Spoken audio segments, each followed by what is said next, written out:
Reiner, how has the GDC news cycle been back home? Pretty good, actually. There's some big announcements coming out. We got a new gaming platform coming, or stream or something. I don't know what to call it. Yeah, writing up like our video impressions, which you can see on GameInformer.com or YouTube. It's like, I don't know what to call this. I just said, yeah, Google's big gaming streaming push here. We can call it, when they announced it, my wife texted me and she said, oh, great, another place online to buy video games. So let's just refer to it as that. A service. Yes, a service. We should dive right into this stuff. Yeah. Well, the way they describe it is the data center is your platform. Like, okay. You probably rolls off the tongue. Yeah, that goes over the head of everybody. Yeah, it was very exciting being in that room. Like, just having the entire industry packed into this room, or a lot of people from the industry, and just no one knows really what's going to be announced. It was a fascinating vibe. Everyone just trying to process what was happening. Yeah, I mean, it's just exciting for Google to be stepping into that field. Like, just like regardless of what the announcement ended up being, like Google taking a legitimate step into video games is exciting and interesting. Yeah, it's always great to have more companies involved, right? Yeah. In a big way. So yes, this is Google's Stadia.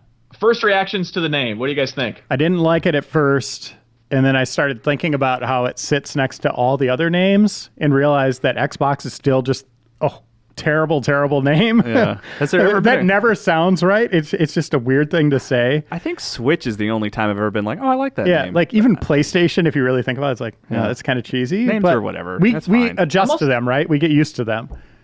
So yeah, I think it was a little bit works. pretentious of Google to have that moment of like, oh, since the beginning of time, mankind has enjoyed play. And they show a bunch of stadiums and stuff. And then it's like, okay, I guess they're just really trying to shoehorn that in for the stadium connection. When they started with that, I was like, do they know what video games are? Like, we're seeing everything but video games here. Guys, Rise was not a hit. Yeah. It was so much fun. Like, there was a Microsoft indie game event happening at the same time. And I went there pretty close to after the Stadia event wrapped up. And it was fun just like seeing these developers, like the after party developers or the people working on Void Bastards, which we have videos coming out for both of them in the future. But seeing both those teams like just react to like, wait, what did Google announce? Even like Microsoft employees are like, what's it called? Stadia? What does it do?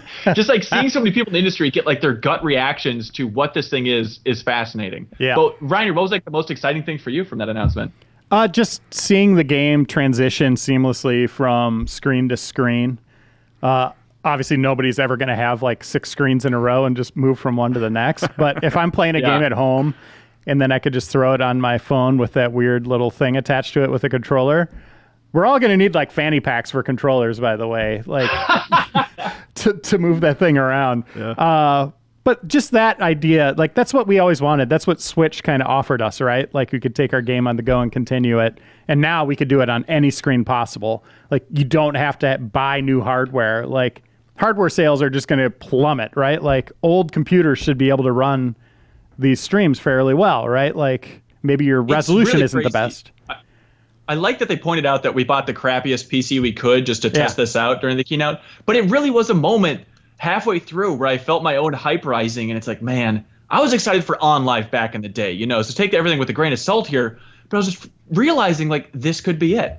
This could be just an insane revolution. And when I started seeing them push like, hey, no more updating, no more installing, none of that stuff, it's like, that's very exciting. And then just that epiphany of, if this works, if it works well, I never have to upgrade my PC again. Like, I'm totally happy with that. That sounds amazing, barring it's $7,000 to get into Stadia, which I doubt it will be. But just like those epiphanies of like, oh, this could be a game changer if they pull it off. Yeah, I have no idea how they're going to have people pay for this service. Because I start thinking about like, movies, you have the box office where they make a ton of money, on the big screen, and then they go to streaming services, right? But games, you don't have that. Even TV shows, they have advertising. They're on networks. They move over to these streaming services. Games, if you just launch a new game on there and it's a subscription model, which everybody's kind of hinting at, how do developers make their money back? Like, especially AAA games, like if you're not getting that $60 and everybody's paying just $10 to $15 a month, how does that divide up with hundreds, thousands of other games? Like, I just don't get it. Totally. The rumor mill going around GDC from some people who should be pretty in the know were like, I'm hearing it's not a subscription. Okay. And so, how does take that play? with How does play still, begin then? Like, or how does that work? If you are watching a stream and you just click play and you're playing within 5 seconds, yes, does it just automatically charge you? Like, no, because it makes sense as a subscription, right? Like, if it's a subscription, it's just like Netflix. You just click play on something. Mm-hmm. It would definitely make sense, and maybe that's just like, they said it can be down to 5 seconds. So maybe if you already own Assassin's Creed Odyssey and then you're watching a YouTube video for Assassin's Creed Odyssey, and then at the end screen it says, hey, play now, then that's technically 5 seconds to launch into the game. But the first time you do it, they didn't qualify. Yeah. Maybe there is that gate of like, hey, pay $40 right here. Well, I wonder, I mean, maybe it's going to be like, I don't know how interesting this sort of predicting is, but like maybe it's going to be like that Xbox Live PlayStation model where it's like you pay, I don't know, $5-10 a month for for the ability to stream, but then you're still paying for the games individually, because like that's what Xbox Live is. You're paying to have online access, but then you're still buying the games, Right. Well, Game Pass maybe is it's something different. Like that. Game Pass is a different service entirely. Yeah. I don't know. It's weird. I wonder if it'll be a hybrid of subscription and buying single games. I don't know. Yeah, definitely the developer reaction, talking to a lot of developers out here, is everyone's a little bit shook of like, holy God, what does this mean? What does this mean for the industry? Yeah. And then also at the same time, people are like, how am I making money? But the crazy thing, exactly. I'm really, yeah. But the crazy thing that I'm impressed by with Google is like they have set up so many meetings with so many developers. Like what I would consider, no offense to certain developers out there without naming any of them, like C- level developers. Google's like lining up meetings, like making sure they're on board, making sure they understand the tech. Like they are making the motions and going through the motions at least of trying to court as much of the industry as possible, which is pretty impressive. Yeah. And then it just comes down to the tech, if it works, right? Like, so on live, I kind of felt deja vu watching the Stadia event because it took me back to E3 when I was sitting in that room when they announced on live.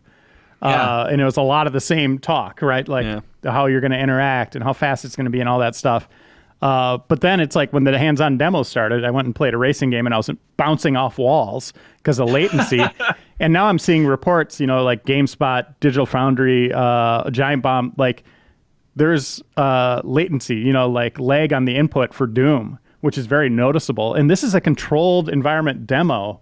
Yeah. Right. And this is your first foot forward is showing that? Like, that's worrisome. Yeah, that's very worrisome. We were laughing this morning of like, are you sure Doom's like the one you want to put forward? There might be like an XCOM. Well, maybe. I love it. I love how bold they are. Like Marty Stratton on stage. Credit to them. Hey, what better proof than Doom, baby? Here we go. Yeah. I played a good bit of Project Stream, which was their sort of beta test of this service. I guess. Like, I don't know. Is it going to be a lot different? I don't know. But I played a lot of Assassin's Creed Odyssey on it, and it worked better than I expected it to. It was solid. I probably played like a good half of Assassin's Creed Odyssey that way, and I would experience drops in like resolution, but it seemed like it was focusing on like gameplay. Like it would drop the resolution but maintain the frame rate. Like that was the trade-off it did, and it was pretty solid. Like I was overall impressed with it. At the time. Say resolution. I think it's more compression. Like the easiest. Sure. Yes, that's the better it looks term. like it starts it starts artifacting on screen, but like the gameplay was still consistent. Like I was still moving at the same speed, and like you know what I mean. Like they were just turning down the sort of compression is the correct term. Right, which it's crazy because like, so many people, like Andy McNamara, I talked to him a little bit. You can see his reaction in a video we posted too, and he's a little bit more cautious about this whole thing, like if it works, but it's like, well, the proof's already in the pudding, at least for something like Assassin's Creed Odyssey. And like Kyle, you played so much of that game, and like maybe it's just I don't play enough multiplayer stuff, and I'm not focused on fighting games where that input lag is going to be crucial. But for stuff like Assassin's Creed Odyssey, a nice single player game, which I would prefer to play anyway, would you consider this a reasonable way to play it, Kyle? Yeah. I mean, I played, like I said, that is how I played Assassin's Creed Odyssey last year, was with Project Stream. And it was not perfect. Obviously, the best way to play is still going to be having the data like on a hard drive, whether that's a console or a PC. But it was I enjoyed the game, and I didn't feel like I was missing out on the total experience of Assassin's Creed Odyssey by playing it that way. Right. It was so much fun to see like which developers went up on stage during this whole thing to feel like, oh, you were in the know the whole time. I just talked to you. Like when they had somebody from Tequila Works go up there, it's like, oh, I bet during that Groundhog Day interview on the podcast a while ago, they knew all about this project and they couldn't say a thing. But they went up there and talked about this crazy art style thing called Style Transfer ML, where you can basically just eyedropper any famous work of art and then import that art direction to your game, which is insane. I don't know why you'd ever do that, but if you're super bored. I don't know. Because devs were saying that it was kind of a way to experiment with art styles first. Right. Yeah, but like I would hate for like there just to be a million like Van Gogh games all of a sudden. Like wait a second, these all look like Starry Night. What's happening here? It's all going to be goatsy games and stuff, just taking like horrific images from the internet and like here's the art style for a game. It's technologically impressive, but I'm not sure what the application. It reminded me of entering cheat codes in games just to make them look different at times. Big head mode or change the colors, black and white, sepia tone. Whatever. Did they have any big head mode demos? Because I would like to see that make a return. I think that's a Friday appointment I have. I'm pretty excited. No, the most exciting thing that I saw is just that epiphany that I'd never thought of before was the state share stuff that Dylan Cuthbert from Q Games, co-creator of Star Fox, for Christ's sake, he got up there and talked about it. And the idea of basically, the best way to describe it is like micro save states where it's saving all the data about your game, absolutely everything, and then compressing that into a link. And so I can just tweet out this very specific point in the game, and if people have Stadia, they can jump to this very specific moment in the game. I think that's so incredible, and I'd never considered it before. Yeah, it's better than sharing a video clip of it, right? Like you can actually play through that moment yourself. That's such a genius thing. Yeah, it's just insane. And like there have been rumors before for like that YouTube walkthrough idea, which also is incredible, where it'll just detect exactly where you are in the game and then pop up a YouTube walkthrough if you're stuck on a Rise of the Tomb Raider puzzle, for example. Which is also just an incredible idea. But it seems like to do that, you need to use the Google controller, which normally you can use any controller you want, they said, which is also amazing. But then you need the microphone on the Google controller for the Google Assistant to call out for help on the walkthrough, which is bizarre. When I Google stuff like that, it's always hyper specific. So like when I'm talking to Google and be like, hey, Google, on level 3-7, after you're about like, I don't know, 10 minutes in, there's like this little ledge over here. Is that something? Like that's what my talking to Google is going to be like. Because it's never like big, broad, like, how do I solve this puzzle? It's like, where is this last collectible in this huge open world that I found the other 99? Where's the 100? Oh, God. What do you guys think about the controller? It looks, I don't like where the left analog is. I like the Xbox placement more than the PlayStation one. So right there, I was like, that was the wrong choice, but it looks nice otherwise, right? It kind of looks like the Switch Pro controller a little bit in terms of shape, which is a great controller. So I think it looks. I haven't touched it. Have you had a chance to touch it, Anson? No. I'm hoping to get hands on at some point play here. Doom. I'd love to check out Doom and stuff. Yeah. It looks good though. Especially when you look at other like third party, like other companies that have tried to make controllers like Ouya and stuff like that. It definitely looks a lot better than that. Yeah. Even the Steam controller. One of the confusing things, obviously, like pricing, we don't know. They say it's launching 2019, which is crazy. Like I feel like this ate so much of Microsoft's potential thunder at E3 if they're pushing hard for streaming and their bold future. Because it'd be like Google just got the most exciting announcement of that revolution. But one of the confusing things was pricing, we don't know. And then also like third-party games feels like a huge avenue that they just haven't gone into yet. But the craziest thing was that at that keynote, like while people were just filing in up on the gigantic screen, and you can see this in the live stream too, they had like little icons that were like hinting at gigantic games like, Call of Duty and Skyrim and Madden and Friday the 13th, for Christ's sake. But then there was no announcement of any partnerships for the game side yet, which is really like confusing. Yeah. I mean, we know Ubisoft is probably on board, but otherwise. Yeah. And to what degree, like, did they buy Doom Eternal, give Bethesda a bunch of money to have that launch at the same time to make them get, a certain amount of money back on it? Or is it just going to be like Xbox Game Pass where it's just all old games? It feels like a classic thing from third parties, right? But it could be. But Reiner, think about this, because everyone's like, oh, it all depends on the games. We'll see what games they have. If Stadia launches in 2019 with what they hinted at with a bunch of cowboy imagery, Red Dead, and they have, because They talk about how powerful the GPU is with the system and all this stuff. If they have like the best looking version of Red Dead running at 60 frames per second that you can play on your PC at the launch of Stadia, it's like that is the killer app out of the gate. I know it's an old game, but having the ability to play Red Dead 2 on PC is going to be crazy. Yeah, I mean, that happened with Grand Theft Auto. How many years after it launched? They released it on PC and people went bonkers again, right? So yeah, I think Red Dead, anytime it comes to a new system, would be great. That would move away from that subscription model then. Like if they do have those big AAAs, you're probably just buying individual games. So it wouldn't be like Game Pass. Yeah. So yeah, that might work. After sleeping on it and thinking about it, I don't think this is like the next big thing. I think it's like, the way I look at it is like it's an alternative.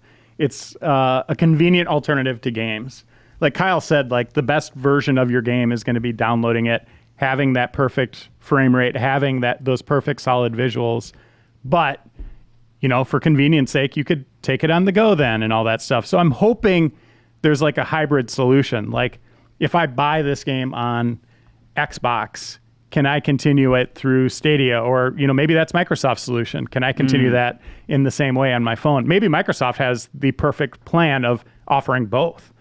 Right? Totally. Yeah, I mean, if that's the case, that's game over for Stadia. Yes, except I always just think about, and maybe just being in the room, being too swept away by the excitement there and stuff, but I just think about what they were pushing and the amount of people watching gaming content on YouTube.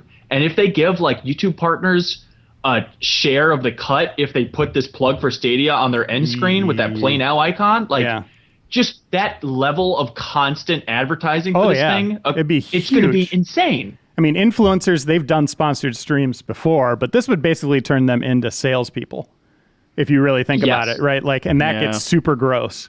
That's the Twitch, problem that they were pushing for a little while ago, and it could get gross. There's so many gross hypotheticals here, but just in terms of seeing something new in the game industry, like I was fascinated by that keynote. I think it's incredible. Yeah, and it immediately puts the spotlight, like on Sony. What are they doing? They've been very quiet. And that worked for them last time, right? Like they countered Microsoft by staying quiet for a while. That whole game trading thing was brilliant on their part. Yes. But real quick on that note, I ran into Shuhei Yoshida from Sony at GDC here. So I asked him, of course, what he thought about the Google keynote because I saw he was there, and he said, "Oh, it's very interesting." And then I said, "So are you scared by it at all?"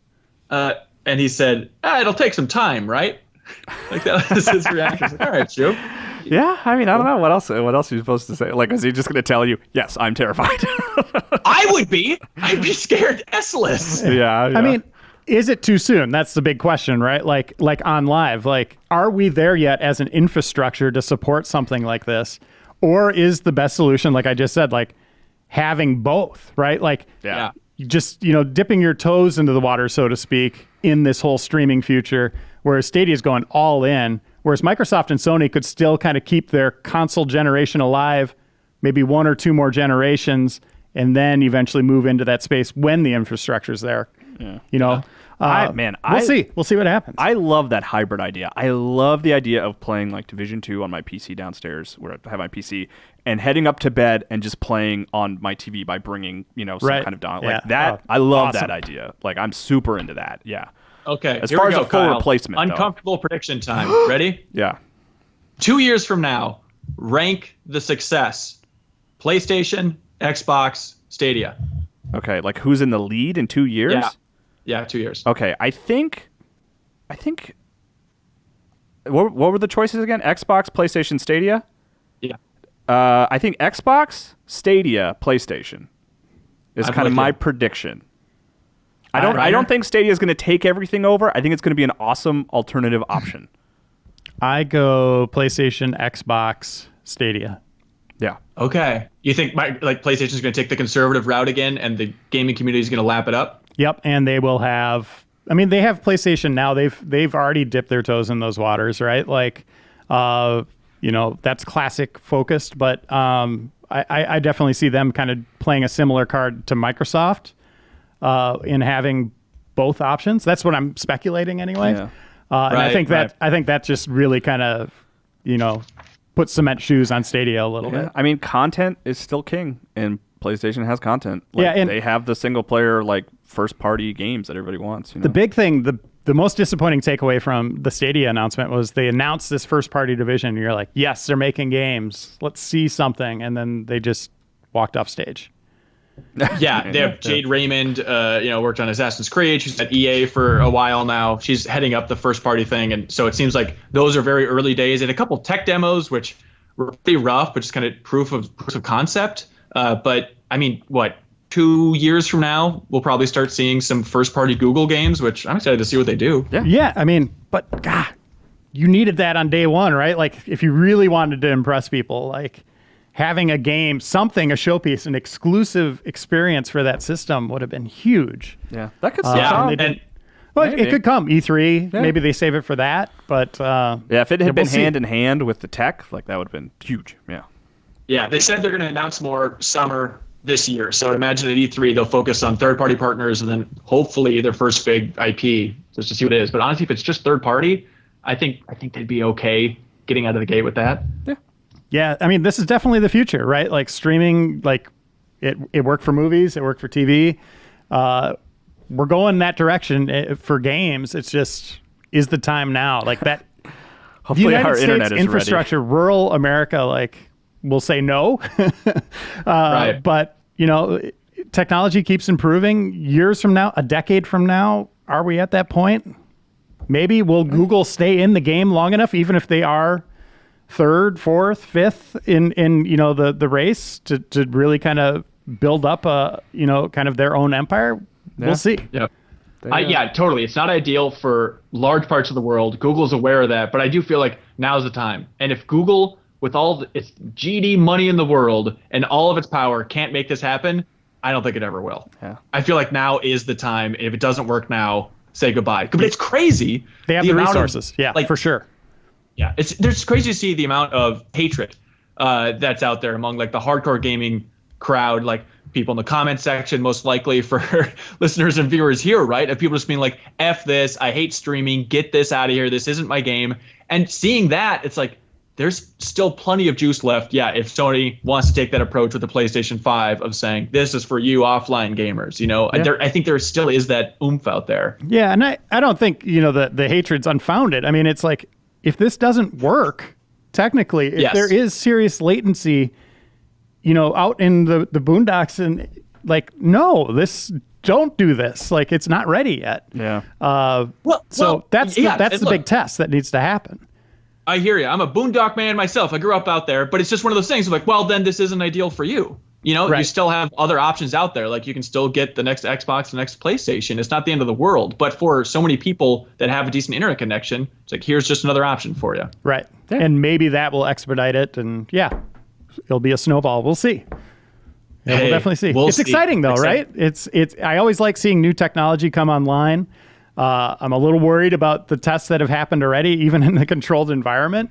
Those are red flags, but man, if I could just click play on a screen and start playing, or like Kyle said, like play Division, say goodnight to my friends and go up to bed and, do some side missions there, like that's awesome. Yeah. That was just a clip from a larger show called The Game Informer Show. You can find it on iTunes, Google Play, or GameInformer.com. We take the fun opportunities and exclusive information from Game Informer magazine and boil it into a show that airs every Thursday with exclusive cover story information, developer interviews, a lot of fun stuff. So come love games with us.